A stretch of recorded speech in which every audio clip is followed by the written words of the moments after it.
Hello everyone, welcome to my channel. My name is Saurabh Gangwar. I have done BTech from NIT Jaipur. Uh, Today हम discuss करते हैं how to prepare civil service examination as a beginner. तो first of all question arise होता है आपका aspiration क्या है. Basically civil service को ज्वाइन करने को आप क्यों करना चाहते हैं. ये क्या ड्रीम है. मींस हमको ये आइडेंटिफाई करना होता है क्योंकि यूपीएससी एक ऐसा एग्जामिनेशन है जहाँ हमको 2 से 3 साल लगभग लगता है इसको क्लियर करने में, क्योंकि इसका प्रोसेस बेसिकली बहुत रिगरस है और टाइम कंज्यूमिंग भी है. तो हमको स्टेप बाय स्टेप्स करके इसका जो भी सिलेबस है उसको क्लियर करना होता है. उसके बाद ही हम ये अज्यूम करते हैं हम एग्ज़ाम क्वालिफाई कर सकते हैं. तो हमको एक सही गाइडेंस डायरेक्शन की नीड होती है जिससे हम इस यूपीएससी को क्रैक कर सकें. तो मैं आपके साथ शेयर करूँगा various aspect related to UPSC Civil Service Examination. Assume that all of you read the detailed notification जो यूपीएससी प्रोवाइड करती है हर साल यूपीएससी सिविल सर्विस एग्जामिनेशन का. आप उसको पढ़िए, आप आइडेंटिफाई कर पाएंगे उसमें क्या क्या नीड होती है, क्या एग्ज़ाम का स्ट्रक्चर है, क्या सब्जेक्ट्स यूपीएससी पूछता है, उसमें सब कुछ दे रखा है. आप उसको थोरली रीड कर सकते हैं. अब मैं बात करता हूँ अगर कोई ऐसा बिगनर स्टार्ट करता है यूपीएससी सिविल सर्विस एग्जामिनेशन की प्रिपरेशन, तो फर्स्ट स्टेप ये रहता है शायद आप सभी ग्रेजुएशन में ही होंगे. तो ग्रेजुएशन के आप थर्ड ईयर या फाइनल ईयर से स्टार्ट कर सकते हैं यूपीएससी सिविल सर्विस एग्जाम. ये बेस्ट टाइम होता है जब कर सकते हैं. अगर कोई फर्स्ट ईयर का इस वीडियो देख रहा है तो मैं अवॉइड करना चाहूँगा, अभी आप मत करिए इसको. थर्ड ईयर से ठीक रहता है बेसिकली, क्योंकि आपको अकेडमी भी अपना पढ़ना होता है तो टाइम नहीं मिल पाता है इतना. इंजीनियरिंग में या आपका जो भी ग्रेजुएशन है उसमें आप 2 से 3 घंटे दे सकते हैं. तो आप इस प्रिपरेशन को जनरली स्टार्ट कर सकते हैं. NCERT books is the best essential source for preparing the initial level civil service preparation. लगभग 1 से 3 मंथ लगेंगे इसको प्रिपेयर करने में NCERT बुक. उसके बाद आप कुछ स्टैंडर्ड बुक्स को भी फॉलो कर सकते हैं जो मार्केट में अवेलेबल है.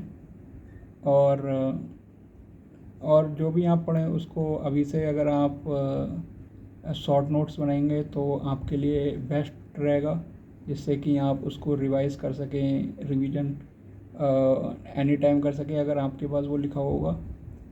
उसके बाद आपको आंसर राइटिंग भी साथ साथ करते रहना है, पर इतना आंसर राइटिंग में भी ध्यान नहीं देना है. जस्ट आप अभी तो रीडिंग फेज़ में यही रहता है हम जस्ट अंडरस्टैंड कर पाएँ यूपीएससी का क्या नीड है. उस बेसिस पे हम आइडेंटिफाई कर सकते हैं क्या नीड है, और आप PYQ का हेल्प ले सकते हैं किस टाइप्स के क्वेश्चन यूपीएससी पूछ रहा है. और अब तो ऑनलाइन रिसोर्स भी बहुत अच्छे हैं. आप यूट्यूब पे बहुत अच्छे टीचर मिल जाएंगे जो आपको गाइड मतलब अगर आपको कोई टॉपिक समझ नहीं आ रहा तो उन टीचरों से आप जनरली समझ सकते हैं. बेसिकली इस प्रिपरेशन में यूपीएससी प्रिपरेशन में ये रहता है हमारा कॉन्फिडेंस और हम कितना टाइम देते हैं इस प्रिपरेशन को और हमारा माइंड क्या थिंक करता है. बेसिकली यूपीएससी भी कहता है इसको स्पेशलाइज लोग नहीं चाहिए, इसको जनरली अवेयरनेस पीपल चाहिए जो आसपास हो रहा है उसके बारे में नॉलेज हो.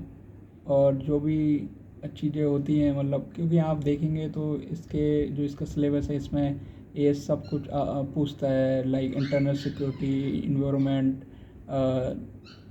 And right issues, international relations and जो जीएस में है हमारा art and culture, history, geography, polity and many of the our subject are there. It is a very rigorous preparation. You this is not difficult. You understand the syllabus, exam pattern. You assume that you also cleared this examination.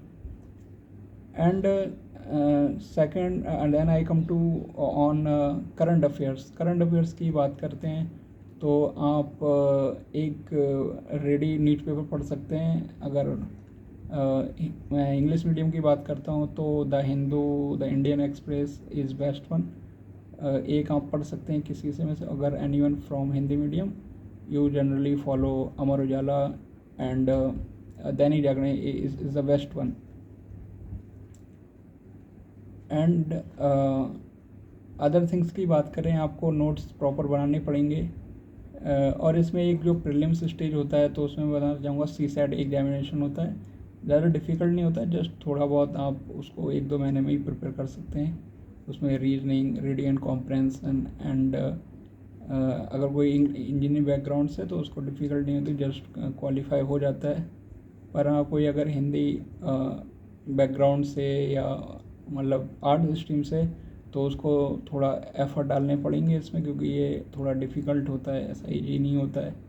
तो आप भी clear कर सकते हैं. उसमें reading comprehension में अच्छा आपको कमांड बनाना पड़ेगा तो क्लियर हो जाएगा. It's basically not difficult. It's ये प्रिपरेशन जस्ट ईजी अगर आप करते हैं तो इतना डिफ़िकल्ट नहीं है. जस्ट इसमें सही गाइडेंस की ज़रूरत होती है. तो आपका अपना दोस्त मैं सौरभ गंगवार आपकी पूरी हेल्प करने की कोशिश करूँगा इसमें. तो आप मुझको फॉलो करिए, सपोर्ट करिए. मिलते हैं नेक्स्ट वीडियो में.